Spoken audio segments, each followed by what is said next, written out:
Movie शुरू होती है और हम देखते हैं एक फैमिली को जिसमें 4 लोग शामिल होते हैं।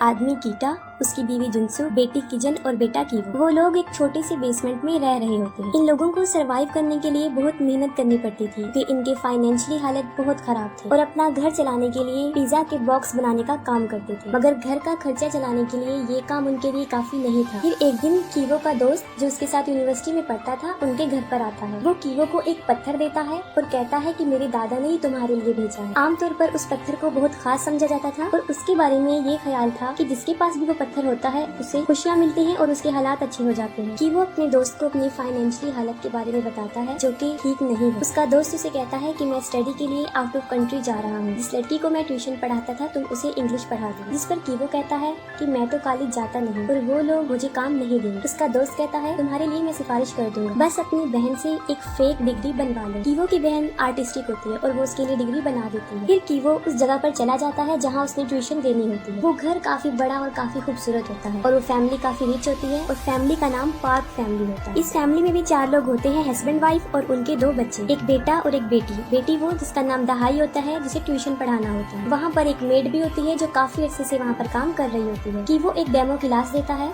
जिसमें दहाई की मदर भी उसके साथ बैठ जाती है। वो कीवो से सेटिस्फाई हो जाते हैं और उसे काम दे देते हैं। फिर कीवो को पता चलता है कि उस लड़की के छोटे भाई दसोम को पेंटिंग का बहुत शौक है। इस मकसद के लिए उन्होंने बहुत सी टीचर्स को हायर किया था लेकिन कोई भी परमानेंट नहीं रुकी। कीवो सोचता है कि मेरी बहन आर्टिस्टिक है तो मैं उसे इसका पेंटिंग टीचर बना देता हूँ। फिर वो दासोम की मदर से बात करता है कि मेरी एक कजन है जो आर्टिस्टिक है, मैं मशवरा देता हूँ कि आप उसको हायर कर लें। दासोम की मदर ये सुनकर राजी हो जाती है और अगले दिन कीवो अपनी बहन को जेसिका नाम की लड़की बनाकर इंट्रोड्यूस करवाता है। असली नाम इसलिए नहीं बताता ताकि किसी को शक ना हो कि वो दोनों बहन भाई हैं। और किजन जेसिका बन के उस बच्चे की आर्ट टीचर बन जाती है और कहती है कि मैं आर्ट थेरेपिस्ट भी हूँ और अपनी बातों से उन लोगों को इम्प्रेस कर लेती है। अब ये दोनों बहन भाई उन दोनों बहन भाई के टीचर्स बन के काम करने लगते हैं। और जब जेसिका की पहली क्लास होती है तो उस घर के मालिक यानी सॉम के फादर भी वहाँ पर पहुँच जाते हैं और अपने ड्राइवर को कहता है कि वो जेसिका को घर छोड़ाए और वो ऐसा ही करता है। ड्राइवर जेसिका को घर छोड़ने का कहता है क्योंकि काफी देर हो चुकी होती है। जेसिका ड्राइवर को कहती है कि आप मुझे मेट्रो स्टेशन पर ही ड्रॉप कर दीजिएगा और ड्राइवर उसे वहीं ड्रॉप कर देता है। और जेसिका जब गाड़ी में बैठी होती है तो वो जानबूझकर अपनी पैंटीज गाड़ी में छोड़ देती है। वो ऐसा इसलिए करती है ताकि उनके ऑनर को शक हो जाए कि उनका ड्राइवर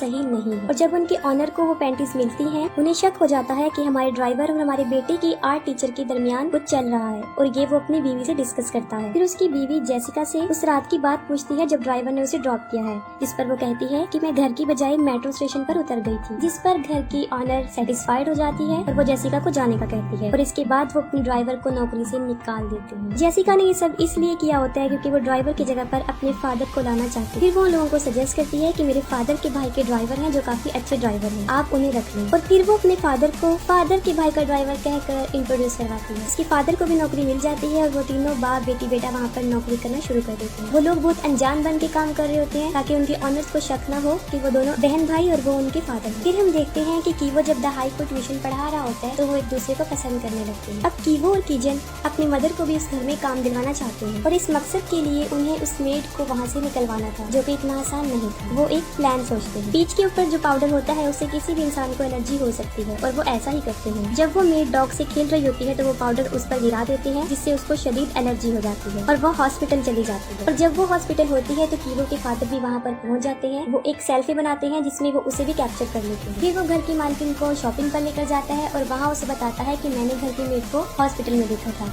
और जब मैं सेल्फी बना रहा था तो वो भी बीच में आ गई और ना चाहते हुए भी मैंने उस लेडी की बातें सुन ली हैं। उसे टीबी है लेकिन उसकी मालकिन उस बात पर यकीन नहीं करती। फिर वो अपनी बेटी किजन को मैसेज ड्रॉप करता है कि हम 3 मिनट तक घर पहुंच गए। मैसेज देखते ही किजन दोबारा से पीच का वो पाउडर मेड पर डाल देती है और उसे फिर से खांसी होना शुरू हो जाती है। और इस दौरान घर की मालकिन भी वहाँ पहुँच जाती है और वो लेडी एक टिश्यू इस्तेमाल करती है और फिर उसे डस्टबिन में फेंक देती है। फिर उनका ड्राइवर डस्टबिन की तरफ जाता है जहाँ उसने टिश्यू फेंका होता है। टिश्यू पर वो सॉस गिरा देता है और अपनी मालकिन को दिखाता है जिससे उसे यकीन आ जाता है कि मेरा ड्राइवर ठीक कह रहा था कि उस मेड को टीबी है। फिर वो अपने ड्राइवर को कहती है कि तुम इस बात का जिक्र अपने मालिक से ना करना वरना वो काफी गुस्सा हो जाएंगे। और फिर वो उस औरत को भी नौकरी से निकाल देते हैं और उनका ड्राइवर बड़ी चालाकी से अपनी बीवी को एक कुक के तौर पर इंट्रोड्यूस करवाता है और बिल आखिर उसकी बीवी को भी नौकरी मिल जाती है। और फिर वो चारों लोग एक ही फैमिली में काम कर रहे होते हैं और किसी को शक भी होने नहीं देते कि वो एक ही फैमिली से। बड़ी चालाकी से वो अपने नाम चेंज करके रह रहे थे। उन लोगों के हालात काफी बदल चुके होते हैं। गरीबी से उन लोगों के हालात काफी अच्छे हो जाते हैं, अच्छा खाने को मिलता है और अच्छी पे ले रहे होते हैं। फिर दा सॉम का बर्थडे होता है और पार्क फैमिली उसे सेलिब्रेट करने के लिए एक पिकनिक पर जाने का फैसला करते हैं और वो उसके लिए चले जाते हैं। उनके जाने के बाद ये चारों लोग एक पार्टी सेलिब्रेट कर रहे होते हैं। वो लोग काफी इंजॉय कर रहे होते हैं कि अचानक से डोर की बेल बजती है और दरवाजे पर वही पुरानी मेड खड़ी होती है। वो कहती है कि मेरा कुछ सामान वहाँ पर रह गया है जिसे मैं लेना चाहती हूँ। जुनसुक उसे अंदर आने देती है और फिर वो लेडी बेसमेंट में चली जाती है। काफी टाइम गुजरने के बाद भी वो लेडी वापस नहीं आती, जिस पर जुनसुक वहाँ जाकर देखती है तो वो एक कबर्ड को धकेल रही होती है। वो उससे हिल नहीं रहा होता क्योंकि उसके नीचे प्लेट फंसी होती है। जुनसुक उस प्लेट को निकाल देती है और वो अलमारी अपनी जगह से हट जाती है। उस अलमारी के नीचे दरअसल एक रास्ता होता है, एक खुफिया रास्ता जो नीचे की तरफ जा रहा होता है। वो मेड वहाँ पर चली जाती है और देखती है वहाँ पर एक आदमी है। हकीकत में वो उसका हस्बैंड होता है। उसे उसने यहाँ पर छुपा कर रखा होता है। उसे यहाँ पर तकरीबन 4.5 साल हो जाते हैं। पार्क फैमिली को इस बारे में नहीं पता होता क्योंकि उनसे पहले जो फैमिली यहाँ पर रह रही थी वो उन्हें नहीं बताती और ये लेडी काफी अरसे से यहाँ काम कर रही होती है। ये सब जानती है कि यहाँ एक खुफिया रास्ता है। उसने अपने हस्बैंड को यहाँ इसलिए छुपाया होता है क्योंकि उसके सर पर कुछ कर्जा होता है जिसको अगर वो नहीं उतारेगा तो लोग उसे मार देंगे। फिर वो मेड जुनसुक को कहती है कि तुम हफ्ते में एक मरतबा मेरे हस्बैंड को खाना दे दिया करो, यहाँ पर फ्रिज अवेलेबल है, इसके बदले में मैं तुम्हें पे कर दूँ। जुनसुक इनकार कर देती है और पुलिस को कॉल करने का बोलती है, जिस पर वो औरत काफी मिन्नतें करती है कि वो ऐसा ना करे। और जुनसुक का हस्बैंड बेटा बेटी सीढ़ियों से ये बातें सुन रही होते हैं। उनमें से किसी का पाँव स्लिप होता है, वो तीनों सामने आकर गिर जाते हैं। ये देखकर वो मेड वीडियो बना लेती है और कि वो कहता है पापा मेरा पाँव, और ये भी वीडियो में रिकॉर्ड हो जाता है। उसे पता चल जाता है कि ये चारों फैमिली है और उन्होंने चालाकी से यहाँ पर नौकरी हासिल की है। ये वीडियो वो घर की मालकिन को सेंड करने का कहती है, जिस पर जुनसुक उसे काफी मिन्नतें कर रही होती है कि वो ऐसा ना करे। वो औरत अपने हस्बैंड को लेकर ऊपर आ जाती है और उन चारों को कहती है कि वो हाथ ऊपर करके खड़े हो जाए। वो चारों खड़े हो जाते हैं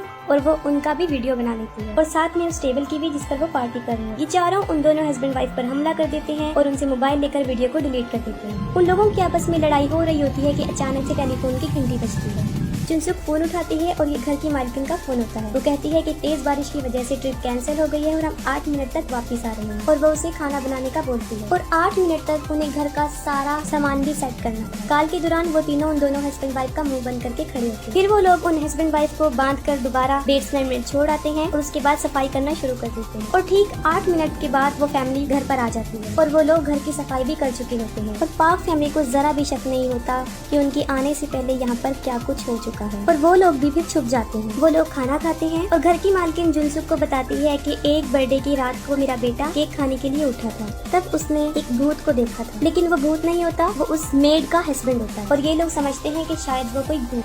बारिश हो रही होती है और उनका बेटा दासोम कहता है कि आज रात मैं बाहर सोऊंगा और वो टेंट लेकर बाहर बैठ जाता है। दासोम के मदर और फादर हॉल में ही सोते हैं ताकि सारी रात उसको देख सके। वो दोनों सोफे पर लेटकर बातें कर रहे होते हैं और सोफे के नीचे कीटक, किजन और कीवो छुपे हुए होते हैं। घर का ड्राइवर कीटक होता है और घर का मालिक अपनी वाइफ को बता रहा होता है कि उसके जिस्म में से नागवार किस्म की स्मेल आती है जिसको बर्दाश्त करना नामुमकिन है। वो सच कह रहा होता है क्योंकि जिस जगह पर वो लोग रह रहे होते हैं वो गार्बेज एरिया होता है, लोग वहाँ पर टॉयलेट्स करते हैं, इस वजह से इस घर के सारे लोगों की जिस्म में, कपड़ों में एक गंदी सी बू आती है। और ये सब बातें वो लोग भी सुन रहे होते हैं। उन्हें बुरा लगता है क्योंकि एक बार दासोम ने ये बात कही थी कि मेरी टीचर में से स्मेल आती है और वैसे हमारे ड्राइवर और मेड में से भी आती है। फिर वो लोग अपना सॉप, अपना टॉवल चेंज करने का सोचते हैं, लेकिन ये उनकी जिस्म की स्मेल नहीं होती बल्कि उस घर की होती है जहाँ पर वो रह रहे होते हैं। और जब वो दोनों सो जाते हैं तो ये सोफे के नीचे से निकल कर अपने घर में, अपने बेसमेंट में आ जाते हैं। बहुत तेज बारिश हो रही होती है और जब वो अपने घर में पहुँचते हैं तो वो देखते हैं कि उनका सारा घर पानी से भर चुका है। घर की खिड़की खुली रहने की वजह से सारा पानी अंदर आ जाता है और अब वो जगह रहने के काबिल नहीं रहे। फिर वो एक जगह जाते हैं जहाँ बहुत से लोग सो रहे होते हैं और वो लोग भी अपनी रात वहीं गुजारते हैं। फिर किजन को घर की मालकिन की कॉल आती है। वो कहती है कि हमारे बेटे की बर्थडे है, आप उसकी टीचर हैं, आपको आना चाहिए जिससे उसे बहुत खुशी हो। और वो कीवो को भी बुला लेती है जो कि उसकी बेटी का टीचर होता है। फिर वो बाजार में शॉपिंग करने जाती है और जब वो गाड़ी में बैठी होती है तो उसके ड्राइवर में से एक अजीब किस्म की स्मेल आ रही है और वो अपने नाक पर हाथ रख लेती है, जिस पर उसके ड्राइवर को काफी बुरा लगता है क्योंकि वो नहीं चाहता कि लोग उनके साथ ऐसा रिएक्ट करें। उसकी मालकिन भी ऐसा करना नहीं चाहती लेकिन उसे ऐसा करना पड़ता है। फिर पार्टी चल रही होती है और कीवो और उसकी स्टूडेंट दहाई ऊपर होते हैं और कीवो उससे पूछता है तुम्हें लगता है कि हम इनमें से एक हैं? वो अपने जवाब को यस कहते हुए सर हिला देती है, लेकिन वो इनमें से एक नहीं होते और वो सोचता है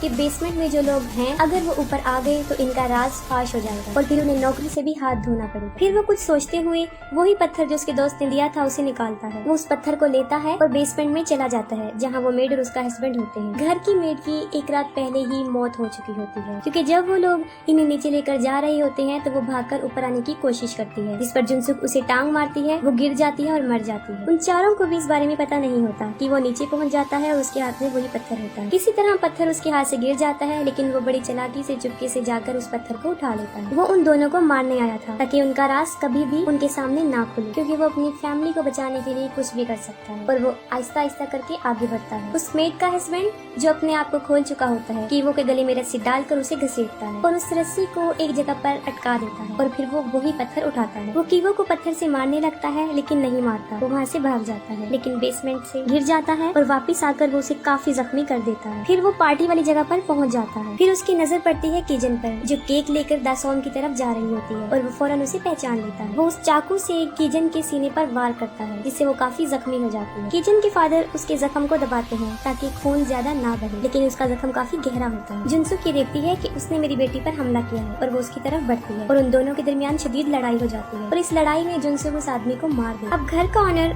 अपनी चाबी लेना चाहता है, जो कि उस मरे हुए आदमी के नीचे पड़ी होती है, और वो चाबी जब निकाल रहे होते हैं तो उन्हें काफी स्मेल आती है और वो मुंह पर हाथ रख लेते हैं। और जब उनका ड्राइवर उन्हें ऐसा करते हुए देखता है तो उसके चेहरे के तासुरात बदल जाते हैं। वो शदीद गुस्सा था। वो चाकू उठाता है और उस चाकू से मालिक पर वार करता है। कीटक ऐसा इसलिए करता है क्योंकि उनके मालिक को चाबी चाहिए थी ताकि वो अपने बेटे सॉम को हॉस्पिटल लेकर जाए, क्योंकि वो बेहोश होता है। और दूसरी तरफ उसकी अपनी बेटी भी मर रही होती है, लेकिन उसके बारे में उन्हें कोई ख्याल नहीं आता। कीटक अपने मालिक को काफी हैरानी से देखते हैं, क्योंकि जब वो पुरानी मेड के हस्बैंड के नीचे से चाबी निकाल रहे थे वो नाक पर हाथ रख लेते हैं, जिससे उसे बुरा लगता है, क्योंकि उसकी जिस्म में से भी सेम वैसी स्मेल आ रही है और वो खुद को उस आदमी के साथ रिलेट कर लेता है। अब उसे इस बात का एहसास हो जाता है कि हम जैसे लोगों को ये लोग हकारत की नजर से देखते हैं। इस तंग नजर देखने की वजह से वो उन्हें चाकू से मार देते हैं और उसके बाद वो ड्राइवर गायब हो जाता है। किजन मर जाती है और कीवो बच जाता है, लेकिन उसकी मेंटल एबिलिटीज डिस्टर्ब हो जाती है। फिर उन माँ बेटे पर धोखे, चालबाजी और साजिश का केस चलता है, लेकिन कोर्ट उन्हें कोई सजा नहीं देता, कुछ इंस्ट्रक्शन देता है और छोड़ देता है। पार्क फैमिली वो घर सेल कर देते हैं और जर्मन फैमिली उन्हें खरीद लेती है। वो लोग इस घर की हिस्ट्री के बारे में नहीं जानते थे और उसके बेसमेंट में आज भी कीटक होता है, यानी वो ड्राइवर, क्योंकि वो अपने मालिक को मारने के बाद यहाँ पर आकर छुप जाता है और किसी को पता नहीं चलता। और फिर वो मोर्स कोड के जरिए यानी लाइट ऑन ऑफ